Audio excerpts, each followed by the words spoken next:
ക്രൈസ്ത Lord, hallelujah. യേശുവേ സ്തോത്രം, യേശുവേ നന്ദി, യേശുവേ മഹത്വം, യേശുവേ ആരാധന. ഹല്ലേലൂയ. പ്രിയമുള്ളവരെ, ഞാൻ എൻ്റെ ജീവിത സാക്ഷ്യവുമായിട്ടാണ് ഇന്ന് നിങ്ങളുടെ മുന്നിൽ നിൽക്കുക. നമുക്കറിയാം, യേശു പരസ്യ ജീവിതകാലത്ത് തൻ്റെ അടുക്കലേക്ക് കടന്നു വന്ന 10 കുഷ്ഠരോഗികൾ, അവർക്ക് സൗഖ്യം കിട്ടിയപ്പോൾ അതിലൊരുവൻ തിരിച്ചു വന്ന് മറ്റെങ്ങും നോക്കിയില്ല. എവിടെ നിന്ന് പുറപ്പെട്ടുവോ അവിടേക്ക് തന്നെ തിരിച്ചു വന്നു. യേശുവിനെ കണ്ടെത്തി യേശുവിനോട് നന്ദി പറഞ്ഞു. തത്സമയം യേശു പറഞ്ഞു, നിന്റെ വിശ്വാസം നിന്നെ രക്ഷിച്ചിരിക്കുന്നു. നന്ദി പറഞ്ഞപ്പോഴാണ് യഥാർത്ഥമായ ഒരു രക്ഷ അവന് കൈവന്നത്. ഇതുപോലെ എൻ്റെ ജീവിതത്തിൽ യേശു ഇടപെട്ട ഒരു നിമിഷത്തെക്കുറിച്ചാണ് ഞാൻ പറയാൻ ആഗ്രഹിക്കുക. 2016 മെയ് മാസം 23-ാം തീയതി എൻ്റെ വീട്ടുമുറ്റത്ത് നിന്ന് ഒരു അണലിപ്പാമ്പ് എന്നെ കടിച്ചു. രാത്രി 8:45 കടിച്ചു. അപ്പോൾ തന്നെ മെഡിക്കൽ കോളേജിലേക്ക് കൊണ്ടുപോയി 9 മണിക്ക് ബ്ലഡ് എടുത്തു. അങ്ങനെ ബ്ലഡ് എടുത്ത് മണിക്കൂറുകൾ ഇങ്ങനെ നീങ്ങി പോവുകയാണ്. യൂറിൻ കിട്ടണം എന്ന് പറഞ്ഞു, യൂറിൻ കൾച്ചർ ചെയ്യാൻ വേണ്ടി. അങ്ങനെ ഇരിക്കുമ്പോൾ രാത്രി 12 മണി നേരത്ത് തൃശ്ശൂർ മെഡിക്കൽ കോളേജിലെ ആൻഡ്രൂസ് സാറ് HOD എൻ്റെ അടുത്ത് വന്നിട്ട് ഒടിയിൽ കഴലുണ്ടോ എന്ന് ചോദിച്ചു. ഞാൻ തടവി നോക്കിയപ്പോൾ കഴല കണ്ടു. വേറെ ഒന്നും ചോദിച്ചില്ല. സാറ് പറഞ്ഞു 5 മില്ലി ആൻറ്റിവനം, അത് കഴിഞ്ഞ് 2 മണിക്കൂർ ഇനി ആൻറ്റിവനം കൊടുക്കൂ എന്ന് പറഞ്ഞ് അടുത്ത് നിൽക്കുന്ന ഡോക്ടേഴ്സിനോട് പറഞ്ഞു പോയി. അങ്ങനെ സമയങ്ങൾ കടന്നുപോയി. പുലർച്ചെ യൂറിൻ കിട്ടാൻ വേണ്ടി ഞാൻ വീണ്ടും ട്രൈ ചെയ്തു. നല്ല ഫോഴ്സ് ചെയ്തപ്പോൾ എടുക്കുന്ന കുപ്പിയിൽ കുരിശ് വരച്ച് വളരെ ഫോഴ്സ് ഞാൻ കൊടുത്തപ്പോൾ 2 ഡ്രോപ്പ് ബ്ലഡ് വീണു. അത് ഞാൻ നോക്കിയപ്പോൾ അത് കട്ട ചോരയായിരുന്നു. അപ്പോൾ സമയം ഏകദേശം ഒരു 7 മണി സമയമായിട്ടുണ്ട്. എൻ്റെ അനിയത്തി അവിടെ മെഡിക്കൽ കോളേജിൽ സ്റ്റാഫ് നേഴ്സാണ്. അവിടെ വന്ന് ഇത് കണ്ടപ്പോൾ പറഞ്ഞു, ജൂബിലി മെഡിക്കൽ കോളേജിലേക്ക് നമുക്ക് കൊണ്ടുപോകാം, എന്തായാലും ഡയാലിസിസ് അനിവാര്യമാണ്. അങ്ങനെ ഒരു തീരുമാനത്തിലെത്തി. ഞങ്ങൾ ജൂബിലി മെഡിക്കൽ കോളേജിൽ ഒരു 8:30 അവിടെ എത്തി. ജോൺ സാറും പള്ളികുന്നത്ത് അച്ഛനും തമ്മിൽ സംസാരിക്കുന്നത്. പള്ളികുന്നത്ത് അച്ഛൻ ഞങ്ങളുടെ പള്ളിയിലേക്ക് കടന്നു വന്നിട്ടുണ്ടായിരുന്നു. ഞാൻ KTSM HM ആണ്. അന്നത്തെ വാർഷിക ആഘോഷത്തിന് അച്ഛനെ ക്ഷണിതമായിട്ട് വിളിച്ചിരുന്നു. അച്ഛൻ വന്നിരുന്നു. അപ്പോൾ എനിക്ക് ഓർമ്മയുണ്ട്, ബുദ്ധിയുണ്ട്, കാര്യങ്ങളെല്ലാം ഉണ്ട്. ഇവർ തമ്മിൽ സംസാരിക്കുന്നത് ഞാൻ കേട്ടു. അങ്ങനെ എന്നെ അവിടെ അഡ്മിറ്റ് ചെയ്തു. 24-ാം തീയതി കഴിഞ്ഞു. 25 രാത്രി ഒരു 11:30 സമയത്ത് AJ ജോൺ സാർ വീണ്ടും, നെഫ്രോളജിസ്റ്റ് വീണ്ടും എൻ്റെ അനിയൻ്റെ അടുത്തേക്ക് വന്നിട്ട് പറഞ്ഞു, ഇത്രയും 2 ദിവസമായിട്ട് നമ്മൾ ശ്രദ്ധിക്കുകയായിരുന്നല്ലോ, അതുകൊണ്ട് മരണം സംഭവിച്ചിട്ടില്ല, നമുക്ക് ഡയാലിസിസ് തുടങ്ങാം, ഒരു 40 ഡയാലിസിസ് വേണ്ടി വരും. വലിയ കോൺഫിഡൻസ് ഇല്ല, എങ്കിലും ഇപ്പോഴത്തെ സാഹചര്യത്തിൽ നമുക്ക് തുടങ്ങാമെന്ന് കരുതുന്നു. കൺസേൺ ലെറ്റർ സൈൻ ചെയ്ത് കഴിഞ്ഞാൽ നമുക്ക് തുടങ്ങാമെന്ന് പറഞ്ഞു. അങ്ങനെ ഡെയിലി ഡയാലിസിസ് തുടങ്ങി. അങ്ങനെ 10-15 ദിവസം കഴിഞ്ഞപ്പോൾ യൂറിൻ കിട്ടുന്നില്ല. 2 ഗ്ലാസ് പൊടിയരി കഞ്ഞിയാണ് 24 മണിക്കൂറിനുള്ളിൽ കഴിക്കുന്നത്. 50-55 മില്ലി യൂറിനാണ് കിട്ടുന്നത്. അങ്ങനെ ഇരിക്കുന്ന അവസരത്തിൽ 10-15 ദിവസം കഴിഞ്ഞപ്പോൾ ഒരു സിസ്റ്റർ വന്നിട്ട് ചോദിച്ചു എന്നോട്, കുംസാരിക്കല്ലേ മോനെ ചോദിച്ചു. കുംസാരിക്കാം എന്ന് പറഞ്ഞു. അപ്പോൾ വീട്ടുകാർക്കൊക്കെ വളരെ വിഷമം തോന്നി. കാരണം ഇത് രോഗിലേപനം സ്വീകരിക്കാനുള്ള ഒരു അവസ്ഥയാണെന്ന് അവർക്ക് അറിയാമായിരുന്നു. പക്ഷേ ഒരു KTS അധ്യാപകൻ എന്ന നിലയ്ക്ക് കൂതാശയെ കുറിച്ച് എനിക്ക് അറിയാവുന്നതുകൊണ്ട് ഞാൻ സമ്മതം നൽകി. അങ്ങനെ കുംസാരിച്ച് കുർബാന സ്വീകരിച്ച് ഇരിക്കുന്നു. അങ്ങനെ ദിവസങ്ങൾ 1-2-3 ദിവസങ്ങൾ ഇങ്ങനെ കടന്നു പോയിക്കൊണ്ടിരിക്കുന്നു. അപ്പോൾ എനിക്ക് ഒരു ഘട്ടത്തിൽ തോന്നി, ഇത് വളരെ ഡേഞ്ചറായിട്ടാണ് പോകുന്നത്, ഞാൻ മരിക്കുമെന്നുള്ളൊരു ഉറപ്പ് കിട്ടി. കാരണം ഇത്രയും ദിവസമായിട്ട് യൂറിൻ ഒരു 5 മില്ലി 10 മില്ലി പോലും കൂടുന്നില്ല, 50-55 തന്നെ നിൽക്കുകയാണ്. അപ്പോൾ പണ്ട് എന്നോട് ബഹുമാനപ്പെട്ട പോൾ അടമ്പോൾ അച്ഛൻ പറയുണ്ടായി, നിന്റെ ശുശ്രൂഷ ഫുൾ ടൈം ആക്കണം, നീ ഭാഗ്യമായിട്ട് ഇങ്ങനെ ചെയ്ത പോരാ, നിന്റെ മെഷീൻ ഷോപ്പ് ഒക്കെ നിർത്തണം, ഇതിനാണ് കൂടുതൽ നിന്നെ ദൈവം വിളിച്ചിരിക്കുന്നത്, ആഗ്രഹിക്കുന്നത് എന്ന് പറഞ്ഞു. അപ്പോൾ വീട്ടിലെ അവസ്ഥ മനസ്സിലാക്കിയിട്ട് ഞാൻ മനസ്സിൽ ചിന്തിച്ചു, ശുശ്രൂഷയ്ക്ക് മുഴുവനായിട്ട് ഇറങ്ങി കഴിഞ്ഞാൽ 6-7 വ്യക്തികൾ കുടുംബത്തിലുണ്ട്, അപ്പോൾ മുന്നോട്ട് പോകാൻ ബുദ്ധിമുട്ടല്ലേ എന്ന് ചിന്തിച്ചു. അച്ഛനോട് ചിരിച്ച് പരിശ്രമിക്കാം എന്നും പറഞ്ഞു നിന്നു. പക്ഷേ ഈ ഘട്ടത്തിൽ ഈ 10-15 ദിവസം കഴിഞ്ഞു, യൂറിൻ കിട്ടുന്നില്ല, കുർബാന കുമ്പസാരമൊക്കെ കഴിഞ്ഞു. ഈ ഘട്ടത്തിൽ ഞാൻ ഈശോയോട് പറയുകയാണ്, ഈശോയെ നിൻ്റെ അടുക്കിലേക്ക് വരാൻ ഞാൻ തയ്യാറാണ്. അന്ന് അച്ഛൻ പറഞ്ഞ സമയത്ത് ഞാൻ മനസ്സിൽ ചിന്തിച്ചു, ഞാൻ വേണ്ട എൻ്റെ കുടുംബം നോക്കാമെന്ന്. ഇന്നതായി എൻ്റെ കുടുംബത്തെ പരിപൂർണമായും നിന്നിലേക്ക് സമർപ്പിക്കുകയാണ്. സമർപ്പിച്ചു കഴിഞ്ഞപ്പോൾ എനിക്ക് എന്തൊരു ആശ്വാസം പോലെ തോന്നി. അപ്പോൾ നമുക്ക് വലിയ വലിയ ബുദ്ധിമുട്ടുകളും പ്രയാസങ്ങളൊക്കെ വരുമ്പോൾ നമ്മൾ ദൈവത്തിന് വിട്ടുകൊടുത്തു കഴിഞ്ഞാൽ നമുക്ക് മനസ്സിന് നല്ല സമാധാനം കിട്ടും. അങ്ങനെ വീണ്ടും ദിവസങ്ങൾ കടന്നുപോയി.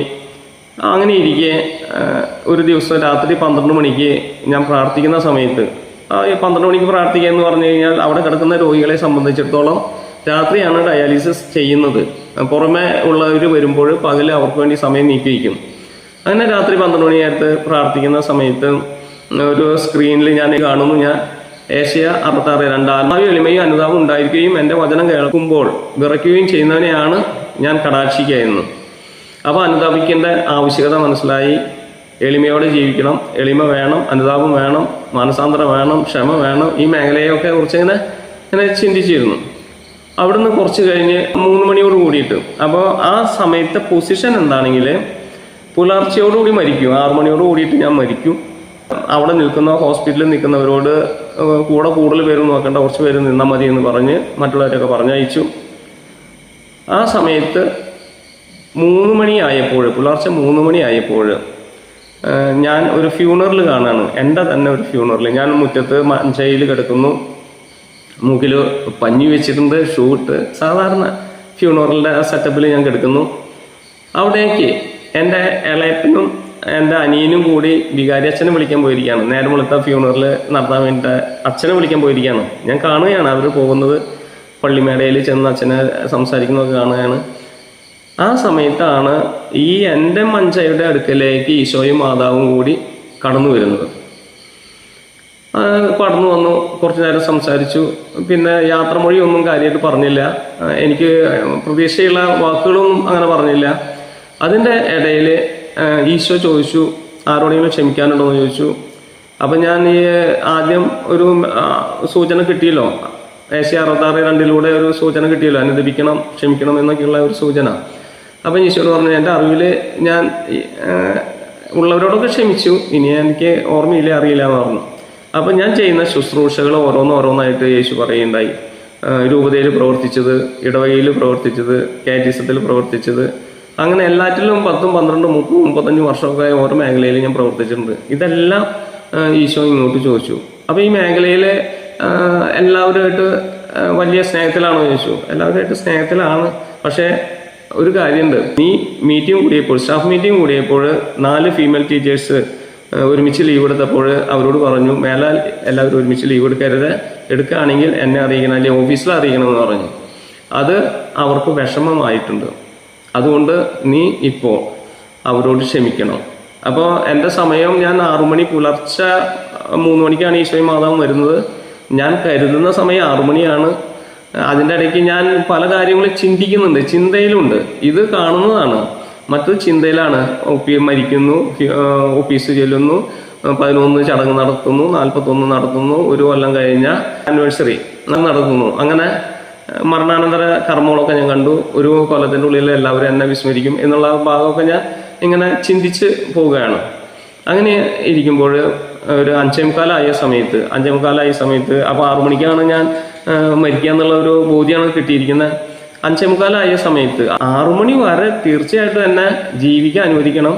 കാരണം വൈഫ് റൂമിലേക്ക് വരും, വൈഫിലേക്ക് വരുമ്പോൾ കുറച്ച് കാര്യങ്ങളൊക്കെ എഴുതി വയ്ക്കണം. അതുകൊണ്ട് പുലർച്ചയ്ക്ക് മരിക്കുമെന്ന് പറഞ്ഞാലും 6 മണിക്ക് ശേഷം ആയിരിക്കണം, നേരം വെളുത്തിട്ടായിരിക്കണം. വൈഫ് വരുമ്പോൾ കുറച്ച് കാര്യങ്ങളൊക്കെ എഴുതി വയ്ക്കാം. മാത്രമല്ല 1-2 കാര്യങ്ങൾ പറയാനുള്ളത്. ഒന്ന്, എല്ലാ ദിവസവും ഞാൻ കുർബാന സ്വീകരിച്ചിരുന്നു. കുർബാന സ്വീകരിക്കുമ്പോൾ ഞാൻ മനസ്സിൽ ചിന്തിക്കുന്നത്, യേശുവിൻ്റെ തിരുരക്തം എൻ്റെ രക്തത്തിലേക്ക് കൂടിക്കലർന്ന് എൻ്റെ രക്തത്തെ ശുദ്ധീകരിക്കണമേ എന്ന് പ്രാർത്ഥിക്കാറുണ്ട്.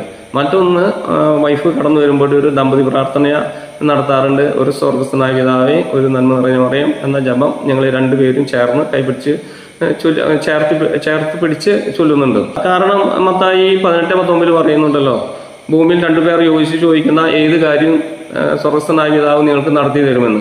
അപ്പോൾ ഞങ്ങളുടെ അന്നത്തെ ഏക മനസ്സോടെയുള്ള ഒരു യാചന പ്രാർത്ഥന ഇത് മാത്രമാണ്, രോഗസൗഖ്യം. അങ്ങനെ അപ്പോൾ 6 മണി വരെ കിട്ടണം എന്നുള്ളൊരു ആഗ്രഹമുണ്ട്. അതിനു മുമ്പ് 5:45 എനിക്ക് അസ്വസ്ഥത തോന്നുന്നു, ശരീരമാകെ അസ്വസ്ഥത തോന്നുന്നു, യൂറിയൻ പാസ് ചെയ്യാൻ പോകണമെന്ന് തോന്നുന്നു, മോഷന് പോകണമെന്ന് തോന്നുന്നു. അപ്പോൾ സാധാരണ ചെയ്യാറുള്ളത് പോലെ തന്നെ കപ്പ് എടുത്തു, മെഷറിംഗ് കപ്പ് ഉണ്ട് യൂറിയൻ അളക്കാൻ വേണ്ടിയിട്ടുള്ളത്, അതെടുത്ത് ബാത്റൂമിൽ പോയി യൂറിയൻ പാസ് ചെയ്തപ്പോൾ 300 മില്ലി. അപ്പോൾ 2 ഗ്ലാസ് പൊടിയരി കഞ്ഞിയാണ് 24 മണിക്കൂറിൻ്റെ ഉള്ളിൽ കഴിക്കുന്നത്. പിന്നെ 2500 രൂപ 3000 രൂപയുടെ താഴെയുള്ള മരുന്ന് പെർ ഡേ ഉണ്ട്. അതുപോലെ തന്നെ ഡയാലിസിസ് പെർ ഡേ ഉണ്ട്. ഇതിലൊന്നിനും ആ ദിവസം യേശുവിൻ്റെയും മാതാവിൻ്റെയും വിസിറ്റ് ചെയ്ത ആ ദിവസം വരയ്ക്ക് ഇതൊന്നിലും മാറ്റം വന്നിട്ടില്ല, അന്നും മാറ്റം വന്നിട്ടില്ല. പക്ഷേ ഇവർ വന്ന് പോയതിന് ശേഷം 5:45 യൂറിൻ പാസ് ചെയ്തപ്പോൾ 300 മില്ലി കിട്ടി. ഞാൻ എല്ലാവരോടും ക്ഷമിച്ചു കേട്ടോ. ക്ഷമിച്ചു എന്ന് പറഞ്ഞാൽ ഈ 4 ടീച്ചേഴ്സിനോട് ഞാൻ ഹൃദയത്തിൽ ക്ഷമിച്ചു.